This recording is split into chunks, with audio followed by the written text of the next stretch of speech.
श्री शिवाय नमस्तुभ्यम। हरे कृष्णा, हर हर महादेव, जय भोलेनाथ। प्रिय दोस्तों, आप सभी का दिन शुभ और मंगलमय हो। प्रिय दोस्तों, आज हम शिव पुराण की कथा के 13वें दिन में प्रवेश कर रहे हैं। कलयुग में धर्म के नाम पर सबसे अधिक भ्रम फैलता है। कई बार हम कर्म कर रहे होते हैं पर भावना नहीं होती है।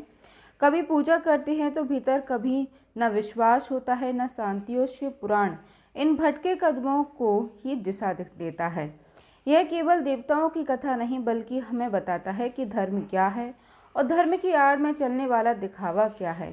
आज की कथा इसी भेद का उजागर करेगी। तो आइए दोस्तों, कथा के शुभारंभ से पहले हम सभी लोग मिलकर भगवान शिव से प्रार्थना करते हैं। हे धर्म स्वरूप शिव, हमें दिखावा नहीं सच्ची श्रद्धा दीजिए। ऐसा विवेक दीजिए कि हम धर्म की आड़ में स्वार्थ ना करें बल्कि आपके प्रेम में आत्मा से जुड़े रहें। हर हर महादेव। अब सुनिए दोस्तों आज की कथा। श्री ब्रह्मा जी कहते हैं, हे देवर्षि, तुम्हारे चले जाने पर प्रफुल्लित हुई पार्वती ने महादेव जी को तपस्या से ही साधना माना और तपस्या के लिए ही मन में निश्चय कर लिया। तब उन्होंने अपनी सखी जया और विजया के द्वारा अपने पिता हिमाचल और माता मैना से आज्ञा मांगी। पिता ने तो स्वीकार कर लिया, परंतु माता ने स्नेहवश अनेक प्रकार से उन्हें समझाया और घर से दूर वन में जाकर तपस्या करने से अपनी पुत्री को रोका। मैना ने तपस्या करने के लिए वन में जागने से रोकते हुए माँ अर्थात बाहर ना जाओ ऐसा कहा, इसलिए उस समय शिवा का नाम उमा हो गया। हे मुनि, शैलराज की प्यारी पत्नी मैना ने रोकने से शिवा को दुखी हुई जानकर अपना विचार बदल दिया और पार्वती को तपस्या करने के लिए जाने की आज्ञा दे दी। मुनि श्रेष्ठ माता की वह आज्ञा पाकर उत्तम व्रत का पालन करने वाली पार्वती ने भगवान शंकर का ध्यान करके अपने मन में बड़े सुख का अनुभव किया। माता पिता को प्रसन्नतापूर्वक प्रणाम करके शिव के स्मरण पूर्वक दोनों सखियों के साथ तपस्या करने के लिए चली गईं।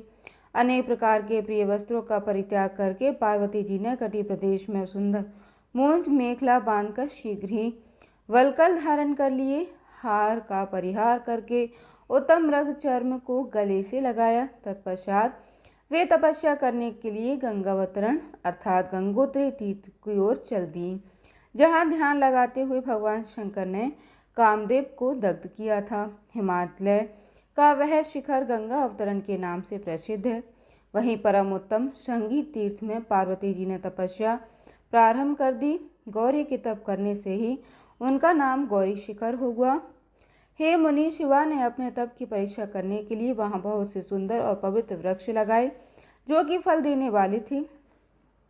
सुंदरी पार्वती ने पहले भूमि शुद्ध करके वहां एक वेदी का निर्माण किया, फिर ऐसी तपस्या आरंभ की जो मुनियों के लिए भी अत्यंत दुष्कर थी। वे मन सहित संपूर्ण इंद्रियों को शीघ्र ही काबू करके उस वेदी पर उच्च कोटि की तपस्या करने लगी। ग्रीष्म ऋतु में अपने चारों ओर दिन रात आग जलाए रखकर वे बीच में बैठती और निरंतर पंचाक्षर मंत्र का जाप करती रहती। वर्षा ऋतु में वेदी पर सुस्थिर आसन से बैठकर अथवा किसी पत्थर की चट्टान पर ही आसन लगाकर वे निरंतर वर्षा की जलधारा से भीगती रहती थी। शीतकाल में निराहार रहकर भगवान शंकर के भजन में तप कर होकर वे सदा शीतल जल के भीतर खड़ी रहती और रात भर बर्फ की चट्टानों पर बैठा रहती। इस प्रकार तप करती हुई पंचाक्षर मंत्र के जप में संलग्न होकर शिवा संपूर्ण मनोवांछित फलों के दाता शिव का ध्यान करती। प्रतिदिन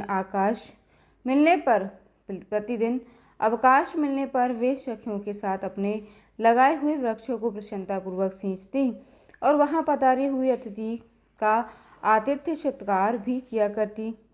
शुद्ध चित्त वाली पार्वती ने प्रचंड आंधी, कड़ाके की सर्दी, अनेक प्रकार की वर्षा, दुस्सह धूप का भी सेवन किया। उनके ऊपर वहां नाना प्रकार के दुख आए, परंतु उन्होंने उन सबको कुछ नहीं गिना। वे मुनि वे केवल शिव में मन लगाकर वहाँ स्वतः स्थिर भाव से खड़ी या फिर बैठी रहती थी। उनकी तपस्या का पहला वर्ष फलाहार में बीता और दूसरी वर्ष उन्होंने केवल पत्ते चबाकर बिताया। इस तरह तपस्या करती हुई देवी पार्वती ने क्रमशः असंख्य वर्ष व्यतीत कर दिए। तदनंतर हिमवान की पुत्री शिवा देवी पत्ते खाना भी छोड़कर सर्वदा निराहार रहने लगी, तो भी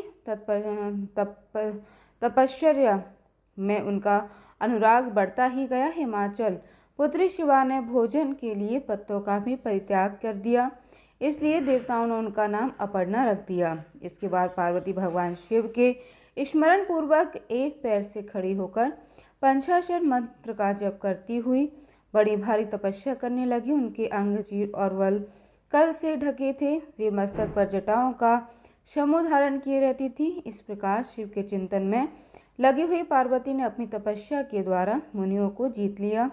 उस तपोवन में महेश्वर के चिंतन पूर्वक तपस्या करती हुई काले के 3000 वर्ष बीत गए। तंत्र वह जहाँ महादेव जी ने 60,000 वर्षों तक तप किया था, उस स्थान पर क्षण भर ठहरकर शिवा देवी इस प्रकार चिंतन करने लगी, क्या महादेव जी इस समय यह नहीं जानते कि मैं उनके लिए नियमों का पालन मैं श्रद्धा पूर्वक लगी हुई हूँ और तपस्या कर रही हूँ? फिर क्या कारण है कि सुदीर्घ काल से तपस्या में लगी हुई मुझ सेविका के पास वे आए नहीं? लोक में, वेद में और मुनियों द्वारा सदाग्रेश की महिमा का गान किया जाता है। यह सब यही कहते हैं कि भगवान शंकर सर्वज्ञ, सर्वात्मा, सर्वदर्शी, समस्त ऐश्वर्यों के दाता, दिव्य शक्ति संपन्न, सभी के मनोभावों को समझ लेने वाले, भक्तों को उनके अभिष्ट वस्तु देने वाले और सदा समस्त क्लेशों का निवारण करने वाले हैं। यदि मैं समस्त कामनाओं का परित्याग करके भगवान वृषभध्वज में अनुरुक्त हुई हूँ, तो वे कल्याणकारी भगवान शिव यहाँ मुझ पर प्रसन्न हो। यदि मैंने नारद चंदोक्त शिव पंचामृत मंत्र का सदा उत्तम भक्ति भाव से विधि पूर्वक जप किया हो, तो भगवान शंकर मुझ पर प्रसन्न हो। यदि मैं सर्वेश्वर शिव की भक्ति से युक्त और निर्विकार हो, तो भगवान शंकर मुझ पर अत्यंत प्रसन्न हो। इस तरह नित्य चिंतन करती हुई जटावल्कल धारिणी निर्विकारा पार्वती मुँह नीचा किए सुदीर्घ काल तक तपस्या में लीन रही। उन्होंने ऐसी तपस्या की जो मुनियों के लिए भी अत्यंत कठिन थी। वहां उस तपस्या का स्मरण करके पुरुषों को बड़ा विस्मय हुआ। हे महर्षि, पार्वती जी की तपस्या का जो दूसरा प्रभाव पड़ा था, उसे भी इस समय सुनो। जगदम्बा पार्वती का वह महान तप परम आश्चर्यजनक था, जो स्वभावत है एक दूसरे के विरोधी थे। ऐसे प्राणी भी उस आश्रम के पास जाकर उनकी तपस्या के प्रभाव से विरोध रहित हो जाते थे। सिंह के गौ और गौवेग आदि सदा रागादि द्वेषों से संयुक्त रहने वाले पशु भी पार्वती जी के तप की महिमा से वहां परस्पर बांधा नहीं पहुंचाते थे। हे मुनि श्रेष्ठ, इनके अतिरिक्त जो स्वभावत एक दूसरे के वैरी हैं, वे चूहे, बिल्ली आदि दूसरे जीव भी उस आश्रम पर कभी रोष आदि विकारों से युक्त ही नहीं होते थे। वहाँ के सभी वृक्षों में सदा फल लगे रहते थे। भांति भांति के तृण और विचित्र पुष्प उस वन की शोभा बढ़ाते थे। वहाँ का सारा वन प्रातः कैलाश के समान हो गया था। पार्वती के तप की सिद्धि का साकार रूप बन गया था। श्री ब्रह्मा जी कहते हैं, हे मुनीश्वर, शिव जी की प्राप्ति के लिए इस प्रकार तपस्या करती हुई पार्वती जी के बहुत वर्ष बीत गए, तो भी भगवान शंकर प्रकट नहीं हुए। तब हिमाचल, मैना, मेरू और मंद्राचल आदि ने आकर पार्वती जी को समझाया और शिव जी की प्राप्ति को अत्यंत दुष्कर बताते हुए उनसे अनुरोध किया कि तुम तपस्या छोड़कर घर को चलो। तब उन सब की बात सुनकर पार्वती जी ने कहा, पिताजी, माताजी तथा मेरे सभी बांधव, मैंने पहले जो बात कही थी उसे अब आप लोगों ने भुला दिया है। अस्तु, इस समय में मेरी प्रतिज्ञा है, उसे आप लोग सुन लीजिए। जिन्होंने रोष से कामदेव को जलाकर भस्म कर दिया, वे महादेव जी यज्ञ विरक्त हैं, तो भी मैं अपनी तपस्या से उन भक्त वत्सल भगवान शंकर को अवश्य संतुष्ट करूंगी। आप सब लोग प्रसन्नता पूर्वक अपने अपने घर को जाएं, महादेव जी की संतुष्ट होंगे। इसमें अन्यथा विचार की आवश्यकता नहीं। जिन्होंने कामदेव को जलाया है, जिन्होंने इस पर्वत के वन को भी जलाकर भस्म कर दिया, उन भगवान शंकर को मैं केवल तपस्या से नहीं यहीं बुलाऊंगी। हे महाभाग गण, आप यह जान लें कि महान तपोबल से ही भगवान सदाशिव की सेवा सुलभ हो सकती है। यह मैं आप लोगों से सत्य, एकदम सत्य कहती हूँ। सुमधुर भाषण करने वाली पर्वतराज कुमारी शिवा माता, मैं इनका भाई मैनाक, पिता हिमाचल और मंद्राचल आदि से उपरोक्त बात कहकर शीघ्र ही मौन हो गईं। शिवा के ऐसा कहने पर वे चतुर्चालक पर्वत गिरिराज, सुमेरु आदि गिरिजा की बारंबार प्रशंसा करते हुए अत्यंत विस्मित हो आई। जैसे आए थे वैसे ही लौट गए। उन सबके चले जाने पर सखियों से घिरी हुई पार्वती जी मन में यथार्थ निश्चय करके पहले से ही अधिक उग्र तपस्या करने लगी। मुनि श्रेष्ठ देवताओं, असुरों, मनुष्यों और चराचर प्राणियों सहित समस्त लोग की उस मह तपस्या से सब संतप्त हो उठी। उस समय देवता, असुर, यक्ष, किन्नर, चारण, सिद्ध, साध्य, मुनि, विद्याधर, बड़े बड़े नाग, प्रजापति, गोक तथा अन्य लोग महान से महान कष्ट में पड़ गए, परंतु उसका कोई कारण उनकी समझ में नहीं आया। तब इंद्र आदि सभी देवता मिलकर गुरु बृहस्पति से सलाह लेकर बड़ी विबलता के साथ शेमरु पर्वत पर मुझ विधाता की शरण में आए। उस समय उनके सारे अंग संतप्त हो रहे थे। वहां आकर मुझे प्रणाम कर उन सभी व्याकुल और कांतहीन देवताओं ने मेरी स्तुति करके एक साथ ही मुझसे पूछा, हे प्रभु, जगत के संतप्त होने के क्या कारण है? उनका यह प्रश्न सुनकर हिमन शिव का स्मरण करके विचार पूर्वक मैंने सब कुछ जान लिया। इस समय विश्व में जो दाह उत्पन्न हो गया है वह गिरिजा की तपस्या का फल है। यह जानकर मैं उन सब के साथ शीघ्र ही क्षीर सागर को गया। वहां जाने का उद्देश्य भगवान विष्णु से सब कुछ बताना था। वहां पहुंचकर देखा कि भगवान श्रीहरि सुखद आसन पर विराजमान है। देवताओं के साथ मैंने हाथ जोड़कर प्रणाम पूर्वक उनकी स्तुति की और कहा, हे महाविष्णु, तपस्या में लीन हुई पार्वती के परम उग्र तप से संतप्त होकर हम सब लोग आपकी शरण में आए हैं। प्रभु, हमारी रक्षा कीजिए। हम सब देवताओं की यह बात सुनकर शेषशैया पर विराजित हुए भगवान लक्ष्मीपति हमसे कहने लगे, देवताओं, मैंने आज पार्वती जी की तपस्या का सारा कारण जान लिया है, अतः तुम लोगों के साथ अब परमेश्वर शिव के समीप चलता हूँ। हम सब लोग मिलकर यह प्रार्थना करेंगे कि वे गिरिजा को ब्याह कर अपने यहाँ ले आएं। अमरो, इस समय समस्त संसार के कल्याण के लिए भगवान से शिवा के पाणी ग्रहण के लिए हमें अनुरोध करना है। देवादिदेव पिनाकधारी भगवान शिव शिवा का को वर देने के लिए जैसे भी वही उनके आश्रम पर जाएं, इस समय हम वैसा ही प्रयास करेंगे। अतः परम मंगल महाप्रभु रुद्र जहाँ उग्र तपस्या में लीन है, हम वहीं पर चलेंगे। भगवान विष्णु की यह बात सुनकर समस्त देवता आदि हटे क्रोधी और जलाने के लिए उद्यत रहने वाले प्रलयंकर रुद्र के अत्यंत भयभीत होकर कहने लगे, देवतागण कहने लगे, हे भगवान, जो महाभयंकर कालिंगनी के समान दीप्तमान हैं और भयानक नेत्रों से युक्त हैं, उन रोष भरे महाप्रभु रुद्र के पास तो हम लोग नहीं जा सकेंगे, क्योंकि जैसे पहले उन्होंने कुपित होकर दुर्जन को भी जला दिया था, उसी प्रकार से वे हमें भी दग्ध कर डालेंगे। इसमें कोई संशय नहीं है। मुनीन्द्र आदि देवताओं की बात सुनकर लक्ष्मीपति श्रीहरि उन सभी को सांत्वना देते हुए कहने लगे। श्रीहरि बोले, हे देवताओं, तुम सब लोग प्रेम और आदर के साथ मेरी बात सुनो। भगवान शिव देवताओं के स्वामी और उनके भय का नाश करने वाले हैं। वे तुम्हें दग्ध नहीं करेंगे। तुम सब लोग बड़े चतुर हो, अतः तुम्हें शंभु को कल्याणकारी मानकर हमारे साथ सबके उत्तम प्रभु उन महादेव की शरण में चलना ही चाहिए। भगवान शिव पुराण पुरुष सर्वेश्वर, वर्णीय, परात्पर, तपस्वी और परमात्मा स्वरूप हैं, अतः हमें उनकी शरण में अवश्य ही चलना चाहिए। प्रभावशाली विष्णु के ऐसा कहने पर सभी देवता उनके साथ पिनाकपाणी शिव का दर्शन करने के लिए चले गए। मार्ग में पार्वती जी का आश्रम पहले पड़ता था, अतः उन गिरिराज नंदिनी की तपस्या देखने के लिए विष्णु आदि सभी देवता कौतूहल पूर्वक उनके आश्रम पर गए। पार्वती जी के श्रेष्ठ तप को देखकर सब देवता उनके उत्तम तेज से व्याप्त हो गए।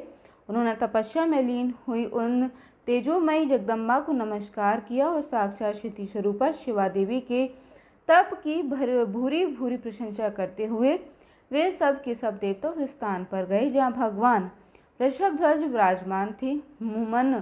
मुन वहाँ पहुंचकर सभी देवताओं ने पहले तुम्हें उनके पास भेजा और स्वयं में वे मदन दहनकारी भगवान हर से दूर ही खड़े रहे। वे वहीं से यह देखते रहे कि भगवान शिव कुपित हैं या प्रसन्न।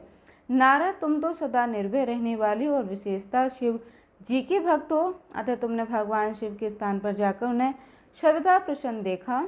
फिर वहां से लौटकर तुम श्री विष्णु आदि सभी देवताओं को भगवान शिव के स्थान पर ले गए। वहां पहुंचकर विष्णु आदि सभी देवताओं ने देखा भक्त वत्सल भगवान शिव सुखपूर्वक प्रसन्न मुद्रा में बैठे हैं। अपने गढ़ों से घिरे हुए शंभु तपस्वी का रूप धारण किए योग पर आसीन थे। उन परमेश्वर रूपी शंकर का दर्शन करके मेरे सहित श्री विष्णु तथा अन्य देवताओं, सिद्धों और मुनीश्वरों ने उन्हें प्रणाम करके वेदों उपनिषदों के सूत्रों द्वारा उनका स्तुवन किया। श्री ब्रह्मा जी कहते हैं, हे नारद, देवताओं ने वहां पहुंचकर भगवान रुद्र को प्रणाम करके उनकी स्तुति की। तब नंदिकेश्वर ने भगवान शिव से उनकी दीन बंधुता और वक्तवत्सला की प्रशंसा करते हुए कहा, हे प्रभु, देवता और मुनि संकट में पड़कर आपकी शरण में आए हैं। सर्वेश्वर, आप इनका उद्धार करें। दयालु नंदी के इस प्रकार सूचित करने पर भगवान शंभु धीरे धीरे आंखें खोलकर ध्यान से उपवरत हुए। समाधि से विरत होकर परम ज्ञानी परमात्मा और ईश्वर शंभु ने समस्त देवताओं से इस प्रकार कहा, श्री विष्णु और ब्रह्मा आदि देवेश्वरों, तुम सब लोग मेरे समीप कैसे आए? तुम अपने आने का जो भी कारण हो वह शीघ्र बताओ। भगवान शंकर का यह वचन सुनकर सभी देवता प्रसन्न हो कारण बताने लगे। भगवान विष्णु के मुंह की ओर देखने लगे। तब शिवजी के महान भक्त और देवताओं के हितकारी श्री विष्णु मेरे बताए हुए देवताओं के महदर कार्य को सूचित करने लगे। उन्होंने कहा, हे शंभु, तारकासुर ने देवताओं को अत्यंत अद्भुत और महान कष्ट प्रदान किया है। यही बताने के लिए हम सब देवतागण यहाँ पर आए हैं। हे भगवान, आपके और उस पुत्र से ही तारक दैत्य मारा जा सकेगा और किसी प्रकार से नहीं। मेरा यह कथन सर्वदा सत्य है। महादेव, इस प्रकार विचार करके आप कृपा कीजिए। आपको नमस्कार है।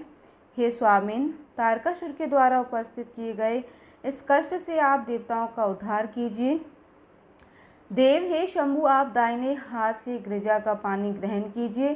गिरिराज हिमवान के द्वारा दी गई महानुभाव पार्वती को पानी ग्रहण के द्वारा ही अनुग्रहित कीजिए।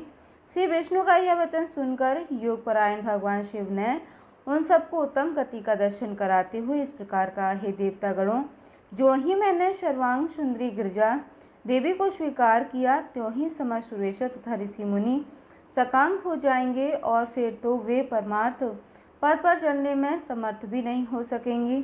दुर्गा अपने पाणी ग्रहण पात्र से ही कामदेव को जीवित कर देगी। हे विष्णु, मैंने कामदेव को जलाकर देवताओं का बहुत बड़ा कार्य सिद्ध किया है। आज से सभी लोग मेरे साथ सुनिश्चित रूप से निष्काम होकर रहिए। देवताओं, जैसे मैं हूँ उसी तरह तुम सब लोग पृथक पृथक रहकर कोई विशेष प्रयत्न किए बिना ही अत्यंत दुष्कर और उत्तम तपस्या कर सकोगे। अब उस मदन के ना होने से तुम सब देवता समाधि के द्वारा परमानंद का अनुभव करते हुए निर्विकार हो जाओ, क्योंकि काम नरक ही प्राप्ति कराने वाला है। काम से क्रोध होता है, क्रोध से मोह होता है और मोह से तपस्या नष्ट हो जाती है। अतः तुम सभी श्रेष्ठ देवताओं को काम और क्रोध का परित्याग करना चाहिए और मेरे इस कथन को कभी अन्यथा नहीं मानना चाहिए। श्री ब्रह्मा जी कहते हैं, नारद, वृषभ के चिन्ह से युक्त ध्वजा धारण करने वाले भगवान महादेव ने इस प्रकार की बातें सुनाकर ब्रह्मा, विष्णु, देवताओं तथा मुनियों को निष्काम धर्म का उपदेश दिया। फिर भगवान शंभु पुनः ध्यान लगाकर मौन हो गए और पहले की ही तरह पार्षदों से घिरे हुए वे स्वस्थिर भाव में से बैठ गए।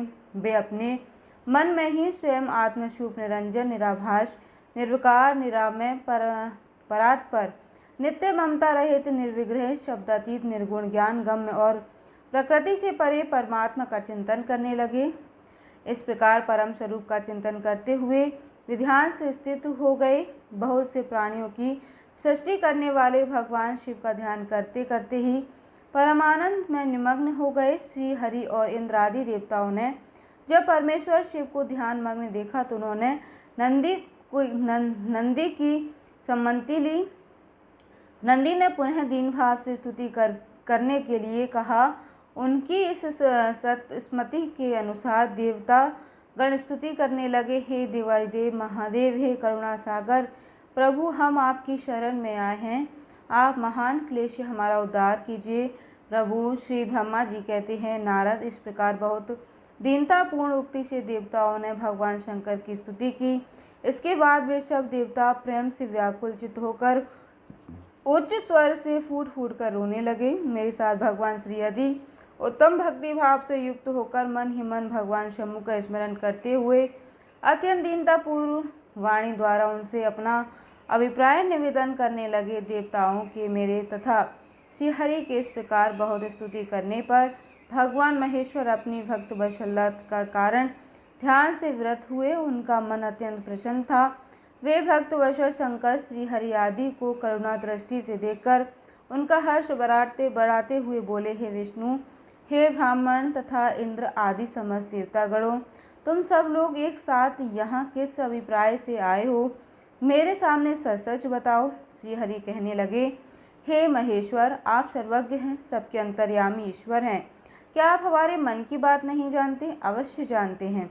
फिर भी आपकी आज्ञा से मैं स्वयं भी कहता हूँ, हे सुखदायक शंकर, हम सब देवताओं को तारकासुर ने अनेक प्रकार का दुख प्राप्त हुआ है, इसलिए देवताओं ने आपको प्रसन्न किया है।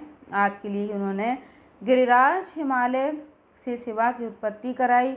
शिवा के गर्भ से आपके द्वारा जो पुत्र उत्पन्न होगा उसी से तारकासुर की मृत्यु होगी, दूसरे किसी उपाय से नहीं। ब्रह्मा जी ने उस दैत्य को यही वर दिया है प्रभु, इस कारण दूसरे से उसकी मृत्यु नहीं हो पा रही है, अतः वह निडर होकर सारे संसार को महान कष्ट दे रहा है। इधर नारद जी की आज्ञा से पार्वती कठोर तपस्या कर रही हैं। उनके तेज से समस्त चराचर प्राणियों सहित त्रिलोकी आच्छादित हो गई है प्रभु, इसलिए हे परमेश्वर, आप शिवा को वर देने के लिए जाइए। हे स्वामीन, देवताओं का दुख मिटाइए और हमें सुख दीजिए। हे शंकर, मेरे तथा देवताओं के हृदय में आपके विवाह का उत्सव देखने के लिए बड़ा भारी उत्साह है, अतः आप अथोचित रीति से विवाह कीजिए। हे परात्पर परमेश्वर, आपने रति को जो वर दिया था उसकी पुत्री का अब अवसर आ गया है, अतः अपनी प्रतिज्ञा को शीघ्र ही सफल कीजिए। ब्रह्मा जी कहते हैं, हे नारद, ऐसा कहकर उन्हें प्रणाम करके श्री विष्णु आदि देवताओं और महर्षियों ने नाना प्रकार के स्तोत्रों द्वारा उनकी पुनः स्तुति की। फिर वे सब के सब उनके सामने खड़े हो गए।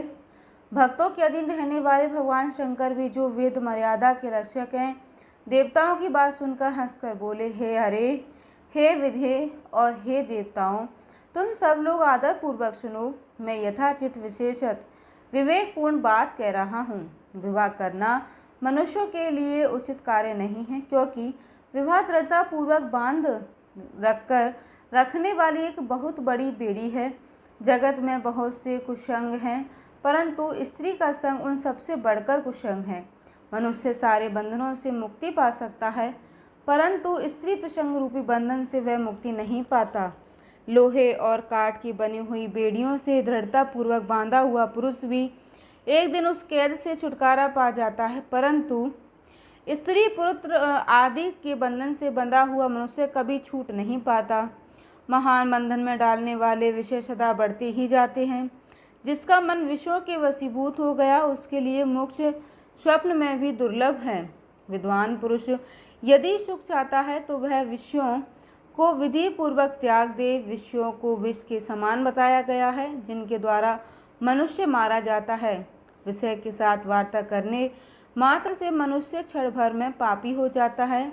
आचार्यों ने तो विषय को मिश्री मिलाई हुई वारुणी अर्थात मदिरा कहा है। फिर भी मैं इस बात को जानता हूँ, यद्यपि विषयों के इन सारे दोषों का मुझे विशेष ज्ञान है, फिर भी मैं तुम्हारी प्रार्थना को अवश्य ही सफल करूँगा, क्योंकि मैं भक्तों के अधीन रहता हूँ और भक्त वत्सलता वश उचित अनुचित सारे कार्य भी करता हूँ। इसलिए तीनों लोकों में यथोचित कर्ता के रूप में मेरी प्रसिद्धि भी है। भक्तों के लिए मैंने अनेक बार बहुत से प्रयत्न करके कष्ट भी सहन किए हैं। गृहपति होकर विश्वानगर मुनि का दुख दूर किया है। हरे हे विदे, अब अधिक और कहने की क्या आवश्यकता। मेरी जो प्रतिज्ञा है उसे तुम लोग अच्छी तरह जानते हो और मैं यह सत्य कहता हूँ कि जब जब भक्तों पर कहीं कोई भी विपत्ति आती है तब तब मैं तत्काल उनके सारे कष्ट हर लेता हूँ।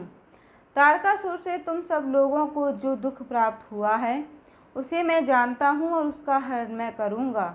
यह भी मैं सत्य सत्य बता रहा हूँ। यद्यपि मेरे मन में विवाह करने की कोई रुचि नहीं है, फिर भी पुत्रोत्पादन के लिए गिरिजा के साथ मैं विवाह भी करूँगा। तुम सब देवतागण अब निर्भय होकर अपने अपने घर को जाओ। मैं तुम्हारा कार्य अवश्य सिद्ध करूँगा। इस विषय में अब और कोई विचार नहीं होना चाहिए। श्री ब्रह्मा जी कहते हैं, हे नारद, ऐसा कहकर भगवान शंकर मौन होकर समाधि में स्थित हो गए और विष्णु आदि सभी देवतागण अपने अपने धाम को चले गए। श्री ब्रह्मा जी कहते हैं, देवताओं के अपने आश्रम में चले जाने पर पार्वती जी के तप की परीक्षा के लिए भगवान शंकर समाधस्थ हो गए अर्थात समाधि में लीन हो गए। वे स्वयं अपने आप में अपने ही प्राप्त पर स्वस्थ माया रहे तथा उपद्रव शून्य स्वरूप का चिंतन करने लगे। उस ध्येय वस्तु के रूप में साक्षात भगवान महेश्वर ही विराजमान है। उनकी गति का किसी को ज्ञान नहीं होता। वे भगवान वृषभध्वज ही सभी के श्रेष्ठ परमेश्वर हैं। हे तात, उन दिनों पार्वती देवी बड़ी भारी तपस्या कर रही थीं। उस तपस्या से रुद्रदेव भी बड़े विस्मय में पड़ गए। भक्ताधीन होने के कारण वे भी समाधि से विचलित हो गए और किसी कारण से नहीं। फिर सृष्टिकर्ता हर ने वशिष्ठ आदि सप्त ऋषियों का स्मरण किया। उनके स्मरण करते ही वे सातों ऋषि शीघ्र ही वहां आ पहुँचे। उनके मुख पर प्रसन्नता छा रही थी और वे सब के सब अपने सौभाग्य की अधिक सराहना करते थे। उन्हें आया हुआ देख भगवान शिव के नित्य प्रशंसा से प्रफुल्ल कमल के समान खिल उठे और वे हंसते हुए इस प्रकार कहने लगे, हे तात सप्तऋषियों, तुम सभी लोग मेरे हितकारी तथा संपूर्ण वस्तुओं के ज्ञान में निपुण हो, अतः शीघ्र मेरी बात सुनो। गिरिराज कुमारी देवेश्वरी पार्वती इस समय स्थिरचित्त होकर गौरी शिखर नामक पर्वत पर तपस्या कर रही हैं। मुझे पति के रूप में प्राप्त करना ही उनकी तपस्या का उद्देश्य है। जो इस समय केवल सखियों उनकी सेवा में है। मेरे सिवा दूसरी समस्त कामनाओं का परित्याग करके वे एक उत्तम निश्चय पर पहुंच चुकी हैं। मुनिवरों, तुम सब लोग मेरी आज्ञा से वहां जाओ और प्रेम पूर्वक हृदय से उनकी दृढ़ता की परीक्षा लो। वहां तुम्हें सर्वदा छलयुक्त बातें कहनी चाहिए। उत्तम व्रतधारी महेशों ने मेरी आज्ञा से तुम्हें ऐसा ही करना है, इसलिए तुम्हें संशय नहीं करना। भगवान शंकर की ये आज्ञा पाकर वे सातों ऋषि तुरंत ही उस स्थान पर जा पहुँचे जहाँ पर दीप्तमती जगत माता पार्वती जी विराजमान थीं। सप्त ऋषियों ने वहाँ शिवा को तपस्या की मूर्तिमती दूसरी सिद्धि के समान देखा। उनका तेज महान था। वे अपने उत्तम तेज से प्रकाशित हो रही थीं। उन उत्तम व्रतधारी सप्त ऋषियों ने उन्हें मन ही मन प्रणाम किया और उनके द्वारा विशेषता पूजित हो वे मस्तक झुकाए इस प्रकार बोले। शीघ्र कहने लगे, हे देवी गिरिराज नंदिनी, हमारी यह बात सुनो। हम जानना चाहते हैं कि तुम किस लिए तपस्या करती हो तथा इसके द्वारा किस देवता को और किस फल को पाना चाहती हो। उन ध्वजों के इस प्रकार पूछने पर गिरिराज कुमारी देवी शिवा ने उनके सामने अत्यंत गोपनीय होने पर भी सच्ची बात उन्हें बता दी। पार्वती जी बोली, हे मुनीश्वरों, आप लोग प्रसन्नतापूर्ण हृदय से मेरी बात सुनिए। मैंने अपनी बुद्धि से जिसका चिंतन किया है, अपना वह विचार मैं आप सबके सामने रखती हूँ। आप लोग मेरी असंभव बातें सुनकर मेरा उपहास करेंगे, इसलिए उन्हें कहने में संकोच होती हूँ। फिर भी मैं कहती हूँ, क्या करूँ। मेरा यह मन अत्यंत दृढ़तापूर्वक एक उत्कृष्ट कर्म के अनुष्ठान में लगा हुआ है और ऐसा करने के लिए विवश हो गया है। यह पानी के ऊपर बहुत बड़ी और ऊंची दीवार खड़ी करना चाहता है।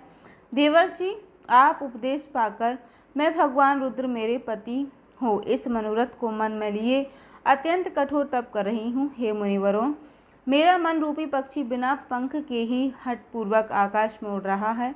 मेरे स्वामी करुणानिधान भगवान शंकर ही हैं, उसके इस आशा की पूर्ति कर सकते हैं। पार्वती जी की यह वचन सुनकर वे मुनि हंस पड़े और गिरिजा का सम्मान करते हुए प्रसन्नतापूर्वक छलयुक्त मिथ्या वचन करते हुए कहने लगे, गिरिराज नंदिनी देवर्षि, नारद तो व्यर्थ ही अपने आप को पंडित मानते हैं। देवी तुम नहीं जानती, उनके मन में हर समय क्रूरता भरी रहती है। आप समझदार होकर भी क्या उनके चरित्र के बारे में नहीं जानती? नारद छल कपट की बातें करते हैं और दूसरों के चित्त को मुंह में डालकर मत कर डालते हैं। उनकी बातें सुनने से सर्वदा हानि ही होती है। ब्रह्मपुर दक्ष के पुत्रों को नारद ने जो छल पूर्ण उपदेश दिया था, उसका फल यह हुआ कि वे सब के सब अपने पिता के घर लौटकर नहीं आ पाए। यही हाल उन्होंने दक्ष के दूसरे पुत्रों का भी किया। वे ही उनके चक्कर में आकर भिखारी बन गए।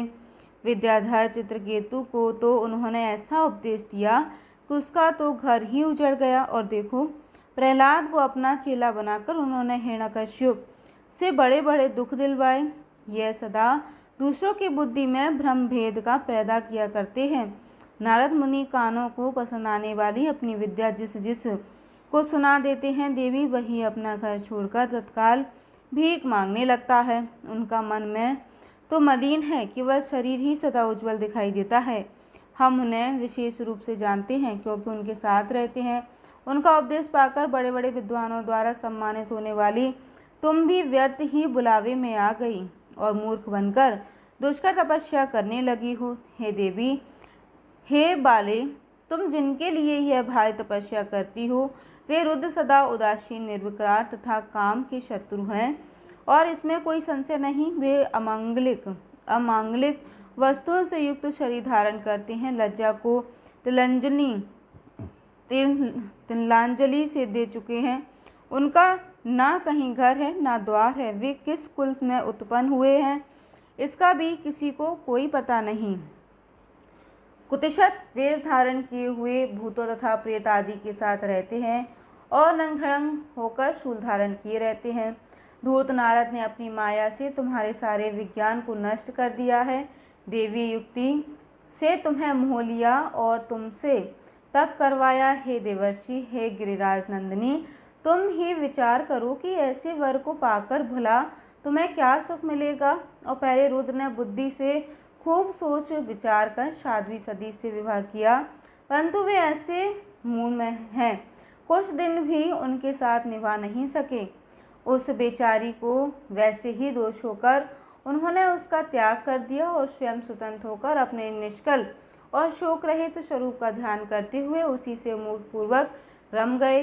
देवी जो सदा अकेले रहने वाले, शांत, संग रहित और अद्वितीय हैं, उनके साथ किसी स्त्री का निर्वाह भला कैसे होगा। आज भी कुछ नहीं बिगड़ा। तुम हमारी आज्ञा मानकर घर लौट जाओ और इस दुर्बुद्धि को त्याग दो। महाभाग्य, इससे तुम्हारा भला होगा। तुम्हारे योग्य वर हैं भगवान विष्णु, जो समस्त सद्गुणों से युक्त हैं।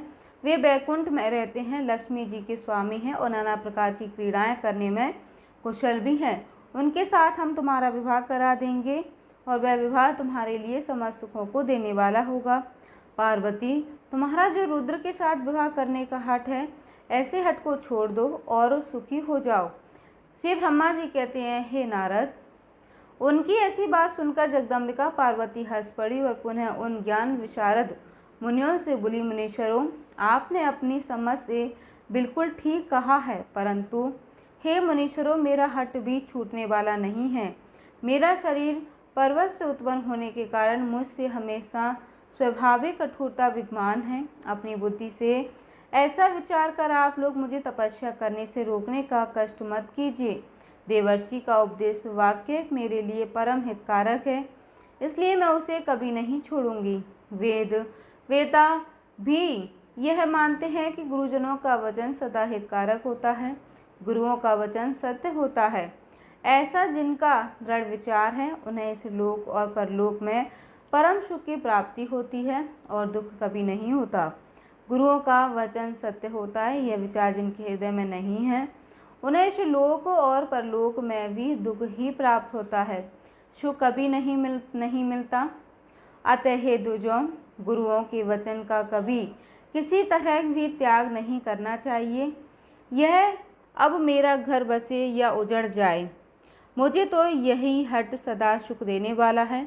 मुनिवरों, आपने जो भी बातें कही हैं, मैं उनका आपके कहे हुए तात्पर्य से भिन्न अर्थ समझती हूँ और उनका यहाँ संक्षेप में विवेचन प्रस्तुत करती हूँ। आपने यह ठीक कहा कि भगवान विष्णु सद्गुणों के धाम और लीला विहारी हैं। साथ ही आपने सदाशिव को निर्गुण भी कहा। इसमें जो कारण है वह बताया जाता है। भगवान शिव साक्षात परब्रह्म है, इसलिए निर्विकार हैं। वे केवल भक्तों के लिए शरीर धारण करते हैं, फिर भी लौकिक की प्रभुता को दिखाना नहीं चाहते। अतः परमहंसों की जो प्रगति है उसी को वे धारण करते हैं, क्योंकि वे भगवान शंभु परमानंद में हैं, इसलिए अवधूत रूप से रहते हैं। माया लिप्त जीवों की ही भूषण आदि की रुचि होती है, ब्रह्मा को भी नहीं।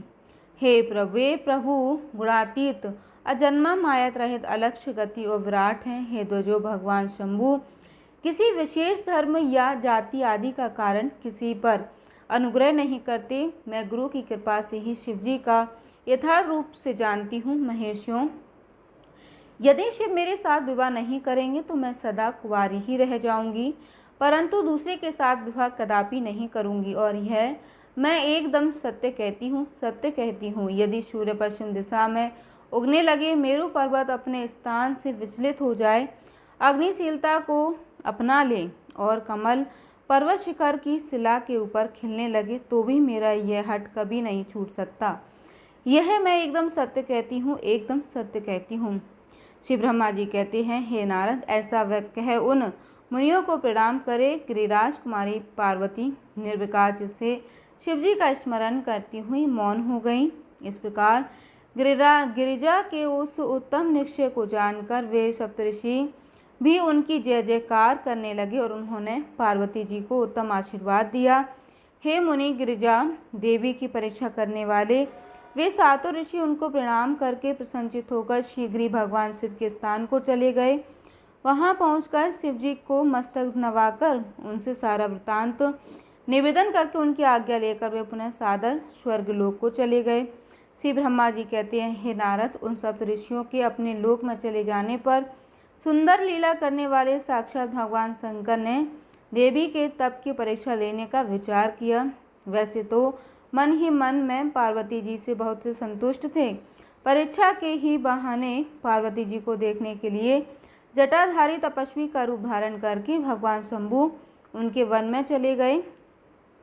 अपने तेज से प्रकाशन अत्यंत बूढ़े ब्राह्मण का रूप धारण करके प्रसन्नचित होकर वे दंड और छत्र लिए वहां से प्रस्थित हुए। आश्रम में पहुंचकर उन्होंने देखा कि वे देवी शिवा सखियों से घिरी हुई हैं, वेदी पर बैठी हुई हैं और चंद्रमा की विशुद्ध कला से प्रतीत हो रही हैं। ब्रह्मचारी का स्वरूप धारण किए भक्तवत्सल शंभु देवी पार्वती को देखकर प्रीतिपूर्वक उनके पास गए और उन अद्भुत तेजस्वी ब्राह्मण देवता को अपने आश्रम पर आया देख उस समय देवी शिवा ने समस्त पूजन सामग्रियों द्वारा उनकी पूजा की। जब उनका भली भांति सत्कार हो गया, सामग्रियों द्वारा उनकी पूजा संपन्न कर ली, तब पार्वती जी ने बड़ी प्रसन्नता और प्रेम के साथ उन ब्राह्मण देव से आदर पूर्वक कुशल समाचार पूछा।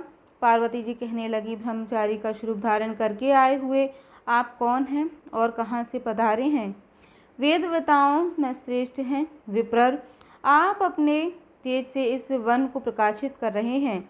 मैंने जो कुछ पूछा है कृपया उसे बतलाइए। तब ब्राह्मण कहने लगे, देवी, मैं अपनी इच्छा अनुसार विचरने वाला वृद्ध ब्राह्मण हूँ, पवित्र बुद्धि तपस्वी, दूसरों को सुख देने वाला और परोपकारी हूँ, इसमें कोई संशय नहीं।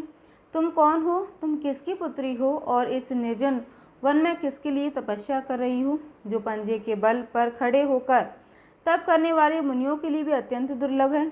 तुम न बालिका हो न वृद्धा ही हो, सुंदरी तरुणी जान पड़ती हो, फिर किसके लिए पति के बिना इस वन में आकर कठोर तपस्या कर रही हो? हे भद्रे, क्या तुम किसी तपस्वी के सहचारिणी तपस्वी नहीं हो? देवी, क्या वह तपस्वी तुम्हारा पालन पोषण नहीं करता जो तुम्हें छोड़कर अनंत चला गया? बोलो, तुम किसके कुल में उत्पन्न हुई हो और तुम्हारे माता पिता कौन हैं? तुम्हारा नाम क्या है? तुम महा सौभाग्य रूपा जान पड़ती हो, तुम्हारा तपस्या में अनुराग व्यर्थ है। क्या तुम वेद माता गायत्री हो, लक्ष्मी हो अथवा सुंदर रूप वाली सरस्वती हो? इन तीनों में तुम कौन हो, यह मैं अनुमान से निश्चित नहीं कर पाता। ब्राह्मण की बात सुनकर देवी पार्वती कहने लगी, हे विप्रवर, ना तो मैं वेद माता गायत्री हूँ, ना लक्ष्मी हूँ और ना ही सरस्वती हूँ। इस समय मैं हिमाचल की पुत्री हूँ और मेरा नाम पार्वती है। पूर्व काल में, इससे पहले के जन्म में मैं प्रजापति दक्ष की पुत्री थी।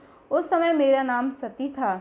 एक दिन पिता ने मेरे पति की निंदा की थी, जिससे कुपित हो मैंने योग के द्वारा शरीर को त्याग दिया था और इस जन्म में भी भगवान शिव मुझे मिल गए थे, परंतु भाग्यवश काम को भस्म करके वे मुझे भी छोड़कर कहीं चले गए। हे ब्राह्मण, शंकर जी के चले जाने पर मैं वह ताप से उत्पन्न हो उठी हूँ और तपस्या के लिए दृढ़ निश्चय करके पिता के घर से यहाँ गंगा जी के तट पर चली आई हूँ। यहाँ धीर काल तक कठोर तपस्या करके भी मैं अपने प्राण वल्लभ को पा नहीं सकती हूँ, इसलिए मैं अग्नि में प्रवेश करने जाना चाहती थी। इतने में ही आपको आया देख मैं क्षण भर के लिए ठहर गई हूँ। अब आप जाइए, मैं अग्नि में प्रवेश करूँगी, क्योंकि भगवान शिव ने मुझे स्वीकार नहीं किया, किंतु जहाँ जहाँ जन्म लूँगी वहाँ वहाँ शिव का ही पति रूप में वर्ण करूँगी। श्री ब्रह्मा जी कहते हैं, नारद, ऐसा कहकर पार्वती उन ब्राह्मण देवता के शाप ने अग्नि में समा गईं। यद्यपि ब्राह्मण देव सामने से उन्हें बारंबार ऐसा करने से रोक रहे थे। अग्नि में प्रवेश करती हुई पर्वत राजकुमारी पार्वती की तपस्या के प्रभाव से वह आग उसी क्षण चंदन पंख के समान शीतल हो गई। क्षण भर उस आग के भीतर रहकर पार्वती आकाश के ऊपर की ओर उठने लगी। तब ब्राह्मण रूपधारी शिव ने सहसा हंसते हुए उनसे पुनः पूछा, अहो भद्रे, तुम्हारा तब क्या है? यह कुछ भी मेरी समझ में नहीं आया। इधर अग्नि से तुम्हारा शरीर तक नहीं जला, यह तो तपस्या की सफलता का सूचक है, परंतु अब तक तुमने अपना मनोरथ प्राप्त नहीं हुआ, इससे उसकी विफलता प्रकट होती है। अतः हे देवी, सबको आनंद देने वाले मुझ श्रेष्ठ ब्राह्मण के सामने तुम अपने अविष्ट मनोरथ को सतत को बताओ। श्री ब्रह्मा जी कहते हैं, नारद, ब्राह्मण के इस प्रकार पूछने पर उत्तम व्रत का पालन करने वाली अंबिका ने अपनी सखी को उत्तर देने के लिए प्रेरित किया। पार्वती जी से प्रेरित हो उनकी विजय नामक प्राण प्यारी सखी ने, जो उत्तर व्रत को जानने वाली थी, जटाधारी तपस्वी से कहा। सखी विजय कहने लगी, साधु, तुमसे पार्वती के उत्तम चरित्र का और इनकी तपस्या के समस्त कारणों का वर्णन करती हूँ। आप सुनना चाहते हो तो सुनिए। मेरी सखी गिरिराज हिमाचल की पुत्री हैं। यह पार्वती और काली नाम से विख्यात हैं और यह माता मेनका की कन्या हैं। अब तक किसी ने इनके साथ विवाह नहीं किया। यह भगवान शिव के सिवा दूसरे किसी को चाहती भी नहीं। उन्हीं के लिए तो 3000 वर्षों से तपस्या कर रही हैं। भगवान शिव की प्राप्ति के लिए ही मेरी इन सखी ने ऐसा तप प्रारंभ किया है। हे विप्रवर, इसमें जो कारण है उसे बताती हूँ, सुनिए। यह पर्वत राजकुमारी ब्रह्मा, विष्णु तथा इंद्र आदि देवता को भी छोड़कर केवल पिनाकपाणी भगवान शंकर को ही पति के रूप में प्राप्त करना चाहती हैं और नारद जी के आदेश से यह कठोर तपस्या कर रही हैं। हे दुश्रेष्ठ, आपने जो कुछ पूछा था उसके अनुसार मैंने प्रसन्नतापूर्वक अपनी सखी का मनोरथ बता दिया है। अब आप और क्या सुनना चाहते हैं? श्री ब्रह्मा जी कहने लगे, हे नारद, विजय का यह यथार्थ वचन सुनकर जटाधारी तपस्वी रुद्र हंसते हुए बोले, सखी ने यह जो कुछ भी कहा है उसमें तो मुझे परिहास का अनुमान होता है। यदि यह सब ठीक हो तो पार्वती देवी अपने मुँह से कहें। जटिल ब्राह्मण के इस प्रकार कहने पर पार्वती देवी अपने मुँह से ही इस प्रकार कहने लगी, जय भोलेनाथ। कथा श्रवण करने के बाद कमेंट में हर हर महादेव जरूर लिखिएगा। धन्यवाद दोस्तों। जय माता दी।